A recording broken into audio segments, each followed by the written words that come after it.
আদ্র আমাকে হাসতে দেখে খুব খুশি হল। আমিও খুশি মনে আদ্রকে আজকের সকল ঘটনা বর্ণনা করতে লাগলাম। আদ্র বেশ খুশি প্রফেসরের আচরণে। আদ্রর বাসায় আসতেই আমি নেমে কলিং বেল দিলাম। আন্টি গেট খুলে আমাকে দেখেই খুব খুশি হলেন। আমাকে জড়িয়ে ধরে কপালে চুমু দিয়ে জিজ্ঞেস করলেন, আন্টি, আমার মেয়েটা সুস্থ আছে? কেমন লাগছে মা? আন্টি, আমি একদম ঠিক আছি, দেখো। আন্টি আমার কথায় মন খারাপ করে ফেললেন। আন্টি, আমাকে আন্টি বলে এতটা পর করে দিলই? মানে? আন্টি, জানিস আমি আর তোর মা বেস্ট ফ্রেন্ডস ছিলাম। আমি অবাক চোখে আন্টির দিকে তাকাতেই আন্টি বলল, আন্টি, আমি রুবিনা। তোর মা নিশ্চয় বলেছে আমার কথা। আমি তো অবাক সাথে এতগুলা খুশি। বেশ জোরেই বললাম, তুমি রুবিনা মামুনি? মামুনি আমাকে জড়িয়ে ধরে হ্যাঁ বলল। আমার খুশি দেখে কে? আমি জানতাম চট্টগ্রামে আমার এক মামুনি থাকে এবং তার একটাই ছেলে, যার জন্য অত দূরে থাকে। তার মানে যার জন্য মামুনি দূরে ছিল সে আদ্র। ছোটবেলায় এত বকা উনাকে দিয়েছি যা বলার বাহিরে, কারণ আম্মু প্রায়ই মামুনির জন্য মন খারাপ করত। আদ্রকে দেখলাম সে মিটমিট করে হাসছে। তার মানে ইনি সব জানতেন। ওরে পাজি! মামুনির থেকে জানতে পারলাম ছোটবেলায় নাকি আম্মু আর মামুনি ঠিক করেছিলেন বেয়ান হবে। এখানে আদ্র তো একা আর আপু অনেক বড়। তাই পারফেকশন হিসেবে আমিই ঠিক আদ্রর জন্য। আর আদ্রর ভালোবাসার মানুষও সৌভাগ্যবশত আমি। এখানেই হয়ে গেল 2-2-4। আদ্র ফ্রেশ হয়ে দেখে আমি আর মামুনি এখনো গল্পই করছি। আর উনি তো এমনিই ডিফেন্সের লোক। সব টাইমলি হতে হবে। এসেই লাঞ্চের জন্য তাড়া দিচ্ছেন। মামুনি আর আমি দুইজনে গল্প করতে করতে খাবার সার্ভ করছি। আমি মামুনির কথা মায়ের কাছে শুনলেও কখনো তাকে দেখিনি, তাই চিনতেও পারিনি। খাওয়া শেষ করেও আমার আর মামুনির আড্ডা চলল। বেচারা আদ্র অনেকবার আমাকে একটু একা চেয়েছিল। ইশারা করে ডেকেছিল, যা আমি আর মামুনি দুইজনেই অগ্রাহ্য করে আড্ডায় মেতেছিলাম। বিকেলের দিকে আদ্রর সাথে বাসায় ফিরে আসছি। গাড়িতে আদ্র বেশ গম্ভীরভাবে ছিল। একবার তো সরাসরি বলে ফেলল, আদ্র, বিয়ের পর তোমাকে এখানে রাখা যাবে না। চমকে, রাখা যাবে না মানে কি? আদ্র, মানে তোমাকে বিয়ের পর মায়ের কাছে রাখলে আমার আর জীবনে বাবা ডাক শোনা লাগবে না। তাই আমি কোনো রকম রিস্ক নিতে চাই না। আমি আদ্রর কথা শুনে লজ্জায় মাথা নিচু করে ফেলেছি। এই লোকটার মুখে কোনো লাগাম নেই। অসভ্য। বাসায় এসে ফ্রেশ হয়ে আপুর কাছে গিয়ে বসলাম। রাইসা পার্কে আর রাফিন আমার পাশে বসে গাড়ি নিয়ে খেলছে। আর আপু আমার মাথায় তেল দিয়ে দিচ্ছে। আপু, এই তুই চুলের একটুও যত্ন নিস না কেন?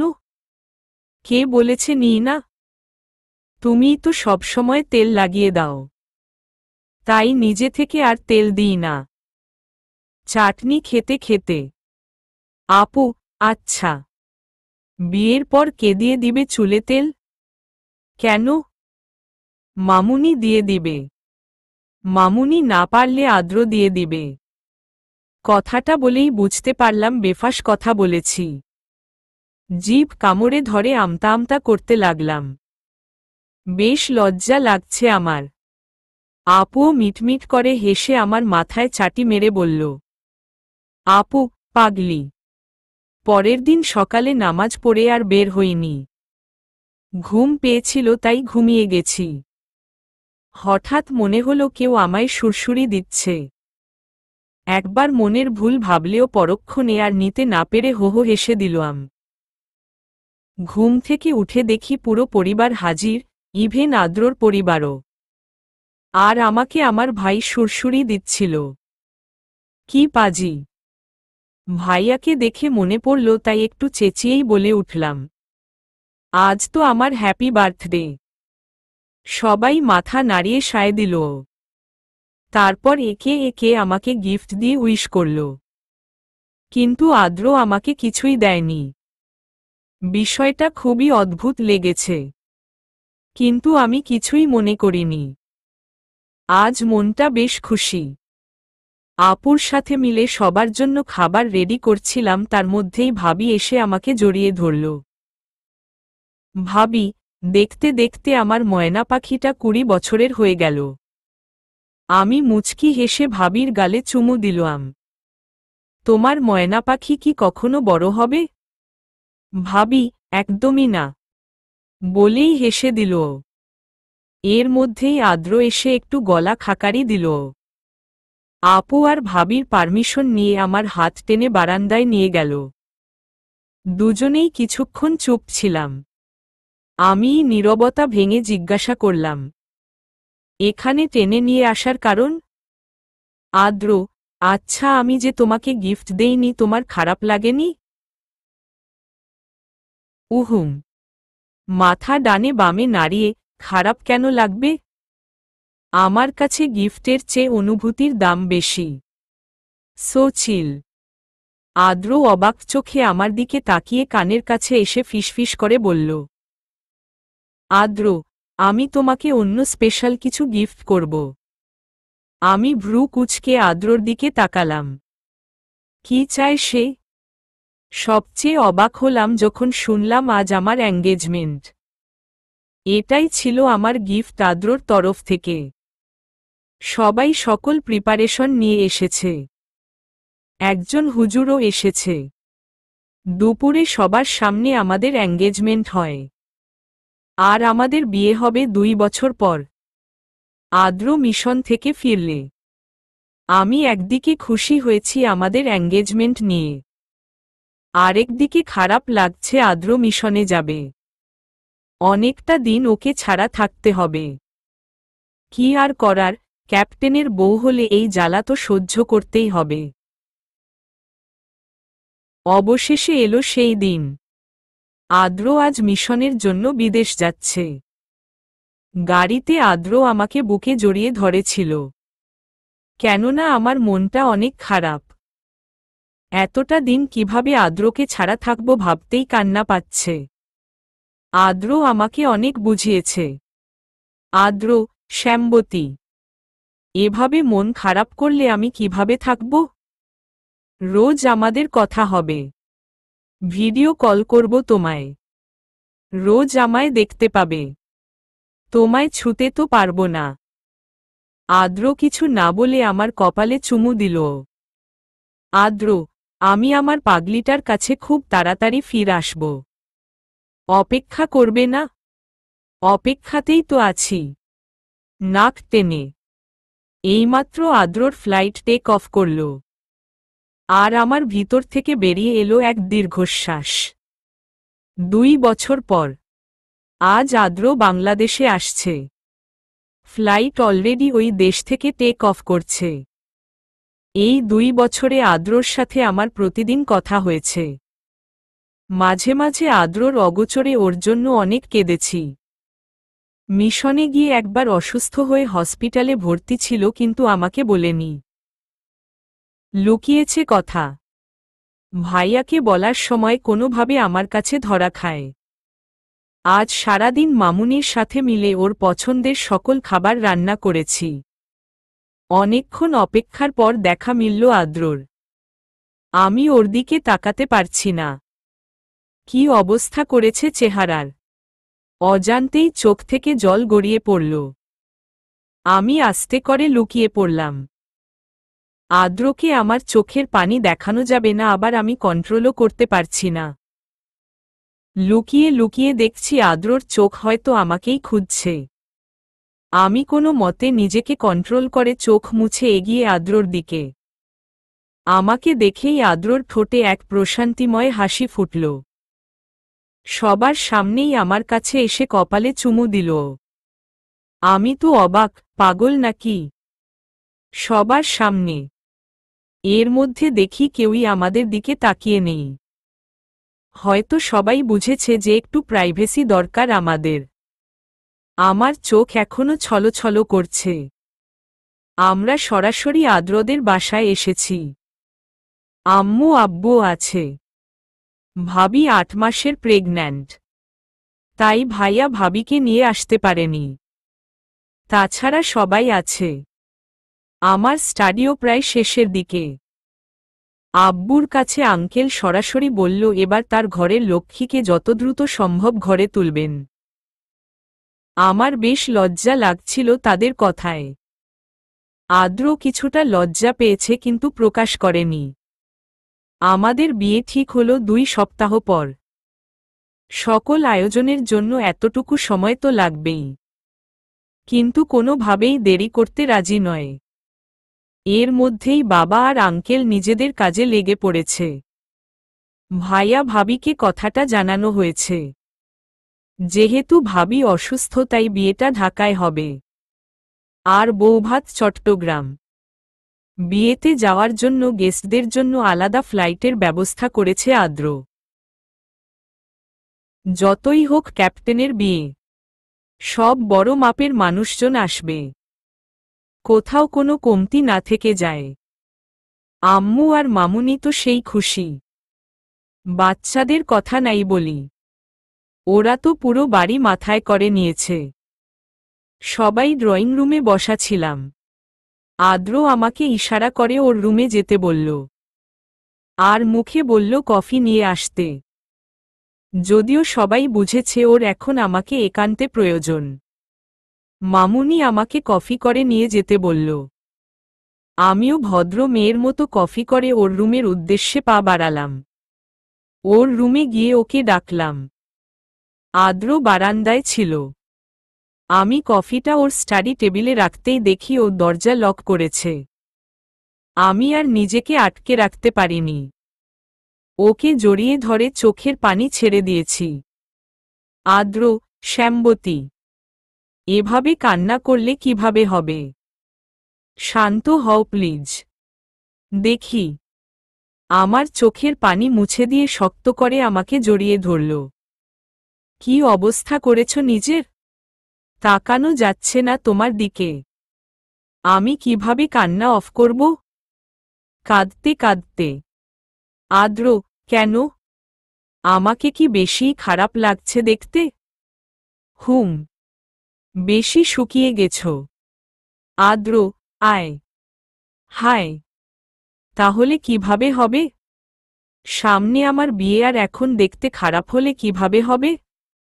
বিরক্ত হয়ে আদ্র হেসে দিয়ে বলল। আদ্র, চিন্তা করো না বউ। জিমে গেলে আবার ঠিক হয়ে যাব। আর ঘরের খাবার তার ম্যাজিক দেখাবে। বুঝলে? হুম। আদ্র, আজ কতদিন পর তোমাকে সামনাসামনি দেখছি। মনে হচ্ছে আমি আমার প্রাণ ফিরে পেয়েছি। কপালে কপাল ঠেকিয়ে I love you. I love you too. Adra অবাক হয়ে আমার দিকে তাকিয়েছে কেননা এই প্রথম আমি তাকে এই কথার জবাব দিয়েছি। এই 2 বছরে অসংখ্যবার আদ্র আমাকে আই লাভ ইউ বলেছে কিন্তু আমি তাকে কিছুই বলতাম না। আদ্র, ছে again. Please love. I love you. Adra এতই খুশি হয়েছে যে আমার ঠোঁট আঁকড়ে ধরেছে। কিছুক্ষণ পর কপালে চুমু দিয়ে বলল। আদ্র, আজকে আমি অনেক খুশি। আমিও। আদ্র, আফরা, কালকে রেডি থেকো। কেন? আদ্র, কালকে আমাদের ইউনিটে পার্টি আছে। অবশ্য রিয়াদ ভাইয়াও যাবে। বাট তুমি আমার সাথে যাবে। আমার উডবি হয়ে। যদিও তোমায় সবাই চেনে। ওকে।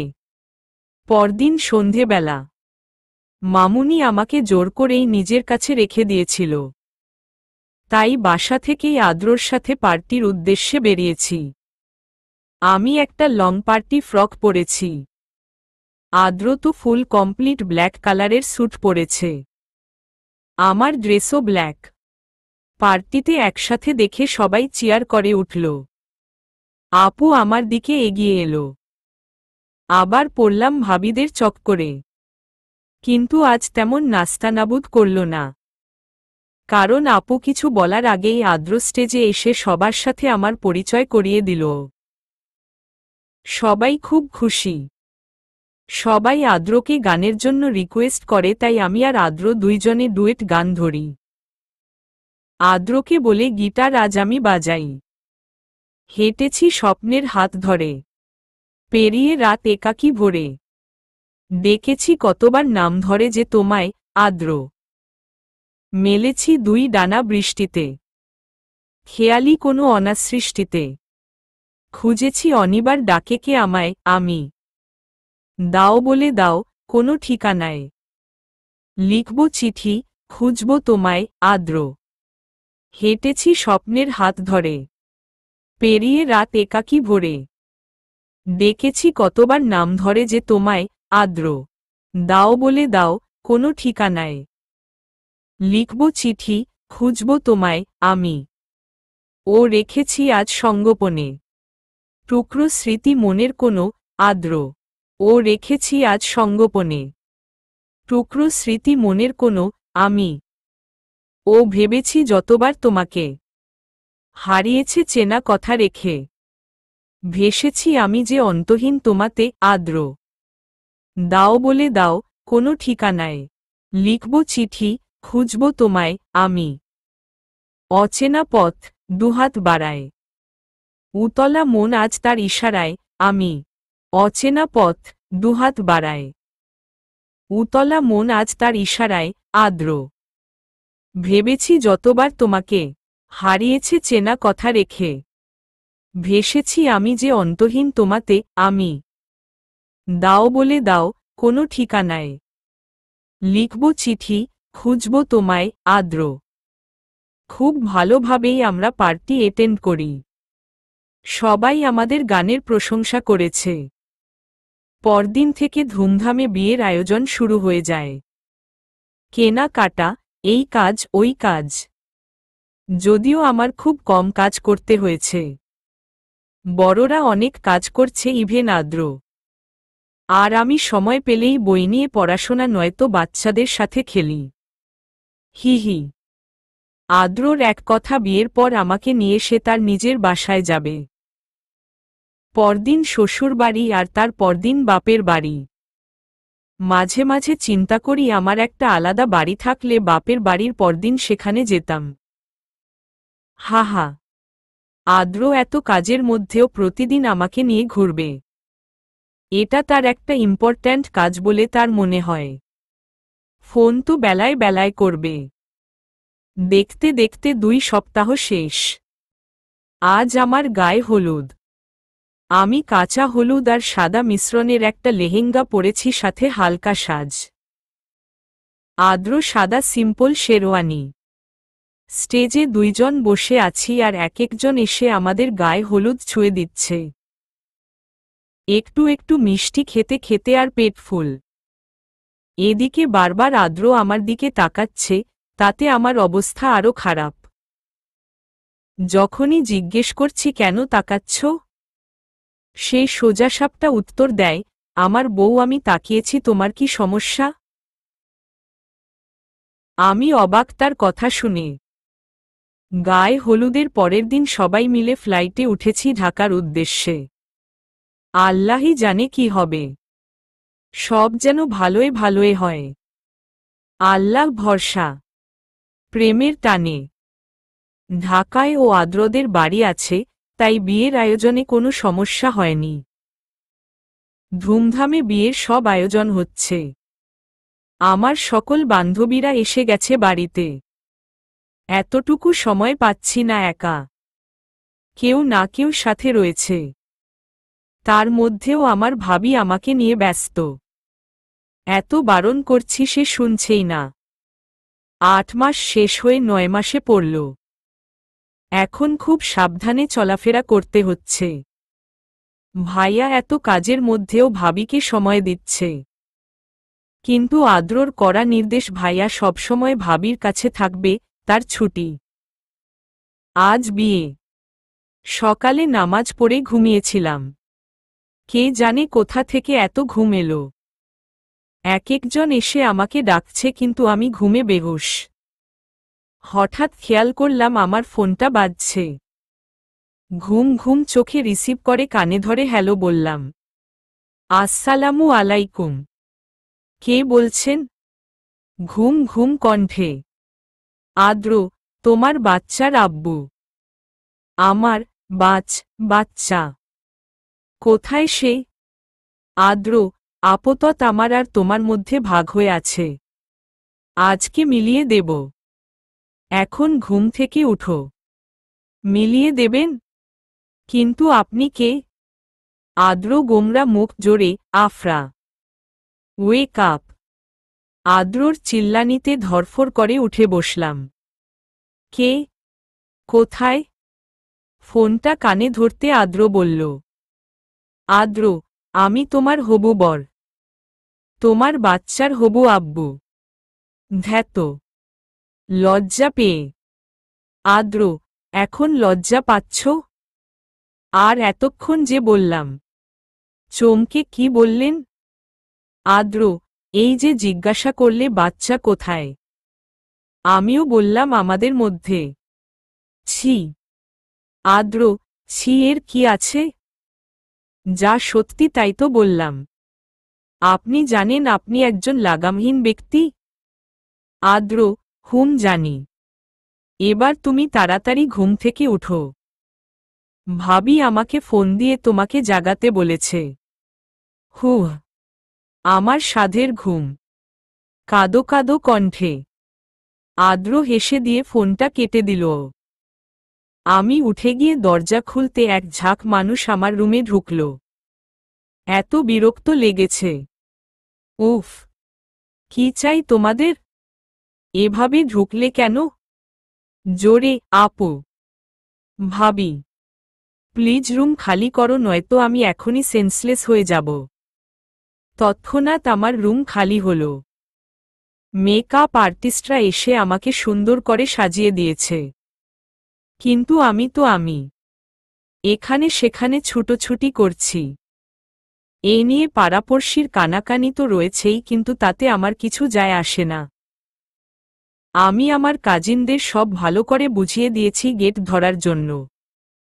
কিন্তু ওরা সবসময় আমি ছিলাম এসবের লিডার। আর লিডারের বিয়েতে এরা ঠিকঠাক কাজ করতে পারছে না। হায় কপাল। বধূবেশেই ছুটলাম গেট ধরতে। ব্যাপারটা খুবই হাস্যকর, কিন্তু তাতে আমার কি? বরপক্ষের সবাই আমাকে দেখে হা হয়ে গেছে। তারা এই প্রথম কনেকে গেট ধরতে দেখল। আদ্র তো আমাকে দেখে মুচকি মুচকি হাসছিল। টাকা তো দিয়েই দিত কিন্তু আমাকে দেখে ওনার একটু কাহিনী করতে মন চেয়েছিল তাই ইনিয়ে বিনিয়ে অনেক পরে টাকা দিয়েছে।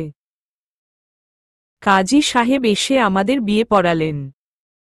বিয়ে পড়ানো শেষে হঠাৎই ভাবির চিৎকার শোনা গেল। পেইন উঠেছে। সবাই ভাবিকে নিয়ে হসপিটালে যাই। সবার মধ্যেই টেনশন। অনেকক্ষণ পর বাচ্চার কান্নার শব্দ ওটি থেকে আসে।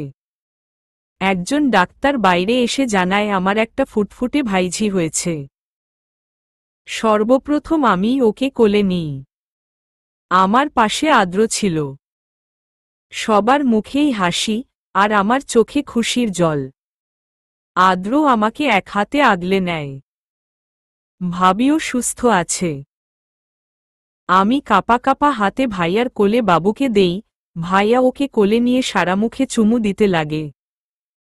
আজ 2 দিন হলো ভাবিকে বাসায় আনা হয়েছে। ভাবি অসুস্থ ছিল তাই আমাকে বিদায় দেওয়া হয়নি। শুধু বিয়েটা হয়েছিল। আজ আবার ধুমধাম দিয়ে সব আয়োজন করা হয়েছে। আমার বিদায়ের আর আবির আর স্বাগতমের। সবাই খুব খুশি। আমি স্টেজে বসে আছি, পাশে আদ্র। এর মধ্যেই আমি ইশারায় লাইট অফ করতে বলি। আমার কথা মতো সব লাইট অফ হয়ে যায়। আদ্র চমকে আমার দিকে ফিরতে আমাকে পায় না। আমি তো গ্রাউন্ডে এসে কাজিনদের সাথে নাচের তাল করছি। এর মধ্যেই আদ্র এসে আমার সাথে তাল মিলিয়ে নাচল। সবাই জোরে হাত তালি দিল। অবশেষে এলো আমার বিদায়ের পালা। আব্বু, আম্মু, ভাইয়া, ভাবি, আপু সবাইকে ধরে অনেক কান্না করেছি। রিয়াদ ভাইয়া আমাকে জোর করে গাড়িতে তুলে দিয়ে নিজেও আপু আর বাচ্চাদের নিয়ে আমাদের পিছু পিছু আসছে। এতক্ষণ কনে পক্ষ হয়ে কাজ করলেও এখন বরপক্ষের হয়ে কাজ করবে। তারা শুধু আমাদের ফ্লাইটে তুলে দিতে এসেছে। যেহেতু আদ্র বলেছে সোজা তার বাসায় নিয়ে যাবে, আর বাকি সবাই কাল ধীরে সুস্থে এসে বাকি অনুষ্ঠান আয়োজন করবে। প্রায় ৪৫ মিনিটের মধ্যে পৌঁছে গেলাম চট্টগ্রাম। আদ্র আমাকে নিয়ে তার বাসায় যায়। আমি বাসার অবস্থা দেখে পুরো অবাক। এত সাজালো কখন? আদ্রর দিকে জিজ্ঞাসু দৃষ্টিতে তাকালে ও শুধু মুচকি হাসল। ফোন করে জানিয়ে দেওয়া হয়েছে আমাদের পৌঁছানোর কথা। এখানে আদ্রর কিছু বন্ধুও আছে। তারাই মূলত এইসব আয়োজন করেছে। অনেক সুন্দর করে আমাদের বাসর ঘর সাজানো হয়েছে। এখানে এসে আরেক দফা অবাক হই সুমি আর নিপাকে দেখে।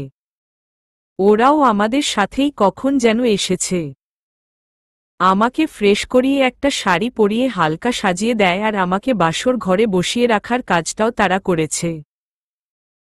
রাত 11:56। আদ্র ঘরে এসে হঠাৎ লাইট অফ করে দিয়েছে। আমি চমকে উঠে বলি, আদ্র, লাইট কেন অফ করেছ? আদ্র, হুশ, এসো আমার সাথে। হাত বাড়িয়ে দিয়ে আদ্র আমাকে কিছু বলতে না দিয়ে হাত ধরে বারান্দায় নিয়ে গেল। আমি অবাক চোখে ওর দিকে তাকিয়ে আছি। ও আমাকে এভাবে তাকিয়ে থাকতে দেখে মুচকি হেসে বলল, আদ্র, আমার খুব ইচ্ছা ছিল তোমাকে বাসর রাতে প্রকৃত আলোয় দেখব, কৃত্রিম আলোয় নয়। তাই লাইট অফ করেছি। এমনকি চোখও অফ করেছিলাম। এবার আমিও খেয়াল করলাম অনেক সুন্দর একটা চাঁদ উঠেছে। আজ পূর্ণিমা, আর চাঁদ তার জোছনা আমাদের মুখে ছড়িয়ে দিচ্ছে। খুব ভালোভাবেই আদ্রকে আর আমাকে দেখা যাচ্ছে। আদ্র মুগ্ধ চোখে আমার দিকে তাকিয়ে আছে। আমার বেশ লজ্জা লাগল। তাই দুষ্টুমির ছলে বললাম, চাঁদের কিন্তু নিজস্ব কোনো আলো নেই। এটাও নকল। তাহলে? আদ্র বেশ বুঝতে পেরেছে আমি কথা ঘুরাচ্ছি। তাই এক ঝটকায় কোলে তুলে নিয়ে রুমের দিকে পা বাড়িয়ে বলল, আদ্র, দেখাচ্ছি কি আসল। পরদিন আমাকে নিয়মমতো শ্বশুরবাড়ি নেওয়া হল। সেখানে এক দফা অনুষ্ঠান শেষ করে আবার ছুটলাম বাপের বাড়ি। আমি আদ্রকে স্পষ্ট বলেছি আমি বাপের বাড়ি বেশ কিছুদিন থাকব। বিশেষ কারণ হচ্ছে আমার পুচকুটা। বাকি দুইজনের সঙ্গে এখন উনিও যোগ হয়েছে। আমি তো সারাদিনই পারলে আবিরাকে নিয়ে থাকি। আর সেও বেশ ফুপু পাগল বলা যায়। মায়ের নয়তো আমার কোলেই বেশি। আমি কোলে নিলেই চুপটি করে বুকের সাথে লেগে ঘুমিয়ে থাকে। আদ্র বেচারা জামাই আদর খেতে খেতে অবস্থা কাহিল। আদ্রর ছুটি প্রায় শেষ। আমাকে এখন আদ্রর সাথে ক্যান্টনমেন্টে কোয়ার্টারে থাকতে হয়। মাঝে মাঝেই শ্বশুর বাড়ি যাই। মামুনি, বাবাইকে নিয়ে আমাদের বাসায় আসে। কিন্তু আদ্র আমাকে কখনোই একা ছাড়ে না। যা দরকার হয় ওকে বললে এনে দেয় নয়তো সাথে নিয়ে যায়। দেখতে দেখতে আমার পড়াশোনাও শেষ। কিন্তু প্রফেসর হতে হলে আমাকে আরও বেশ কয়েক ধাপ পড়তে হবে। সেই পড়াই কন্টিনিউ করছি। আজ শরীরটা বড্ড খারাপ করছিল। 2 বার পিরিয়ড মিস করেছি, তাই আদ্রকে দিয়ে প্রেগন্যান্সি কিট এনে টেস্ট করি। Report positive. আদ্রকে বলতে সে খুশিতে পাগল প্রায়। তবুও সিএমএইচে গিয়ে আবার টেস্ট করাই। এবার ও পজিটিভ। বিয়ের প্রায় বছরের মাথায় আমি প্রেগন্যান্ট। আদ্র অনেক খুশি। বারবার এটা সেটা খাওয়াচ্ছে। মামুনি আর বাবাই আমাদের বাসায় চলে এসেছে খবর পেয়ে। এখন থেকে এখানেই থাকবে। আমার 7 মাস চলছে, বাসায় মেহমান ভর্তি। আদ্রি সব সামলাচ্ছে, আম্মু, আপু, ভাবি, মামুনি মিলে আয়োজন করেছে। আদ্রর কলিগদের মিসেসরাও এসেছে। দেখতে দেখতে অনেকটা সময় পেরিয়ে এসেছে। খুব ভালোভাবে অনুষ্ঠান সম্পন্ন হল। রাত সকাল 9টা বেজে 5 মিনিট। আমার পেটে মাথা দিয়ে আদ্র শুয়ে আছে। বেচারা আজ অনেক ক্লান্ত হয়ে গেছে। তখন থেকে পেটে চুমু দিচ্ছে আর বলছে, পাপা লাভস ইউ বেবি, উম্মা। হেসে দিয়ে, আদ্র, কি করছো? আমার কাতুকুতু লাগছে। আদ্র গোমরা মুখ ভ্রু কুঁচকে, আমি তোমাকে কিছুই করিনি। আমি আমার বেবিকে আদর করছি। তোমার কেন লাগে? আদ্র। কিছুক্ষণ দুইজনেই চুপ থেকে আদ্র বলল, আদ্র, শ্যামবতী। হুম। আদ্র, আমার একটা প্রিন্স হবে। আমি আর আমার প্রিন্স সকল আউটডোর গেমস খেলব। কি মজা। না, আমার মেয়ে হবে। আমার একটা প্রিন্সেস চাই। আদ্র, আচ্ছা। আল্লাহ যেটা দিবে তার উপরে তো কোনো কথা নেই। যেই আসুক, সুস্থভাবে আসুক। মাম্মা, পাপা দুইজনেই তাদের সমান আদর করবে। হুম। হসপিটালে বেডে শুয়ে আছি। পাশে আদ্র বাবুকে নিয়ে বসে আছে। সিজারিয়ান হওয়ার জন্য বাবুকে ফিডারিং করাতে পারছি না। এখনো দুধ আসেনি। ডাক্তার সেলাইন দিয়েছে। আমার ছেলেটা কান্না করছে, আর আমি অসহায়ের মতো শুয়ে আছি। প্রায় অনেকক্ষণ চেষ্টার পর বাবুকে খাওয়াতে পারি। ওর কান্না থামতেই যেন প্রাণ ফিরে এসেছে। ফিডারিং শেষে আদ্র বাবুকে নিয়ে বাইরে গেছে। আর আমি আবার ঘুমিয়েছি। এভাবেই বেশ কয়েকদিন হসপিটালে থাকতে হয়েছে। এর মধ্যে আবার আমার প্রেশার লো হয়ে গিয়েছিল। তাই বেশ কিছুদিন থাকতে হয়েছে। আজ 3 দিন হলো বাসায় এসেছি। বাবুকে সবাই কোলে কোলেই রাখে, শুধু খিদে পেলে মাকে দরকার হয়। আর রাতে ঘুম পেলে বাবাকে দরকার হয়। আদ্র রাতে বুকে জড়িয়ে ধরে ঘুম পাড়ায় বাবুকে। আমার কোনো টেনশনই নেই। দেখতে দেখতে আমাদের বিয়ের 30 বছর পেরিয়ে গেছে। আদ্র রিটায়ার নিয়েছে। এখন আমি একজন প্রফেসর। তবুও 2 বুড়ো বুড়ি এই চট্টগ্রামে প্রকৃতির প্রেমের টানে রয়ে গেছি। এক সুখী দম্পতি। সুযোগ পেলেই বেরিয়ে যাই প্রকৃতি বিলাসে। প্রেমের টানে। সমাপ্ত।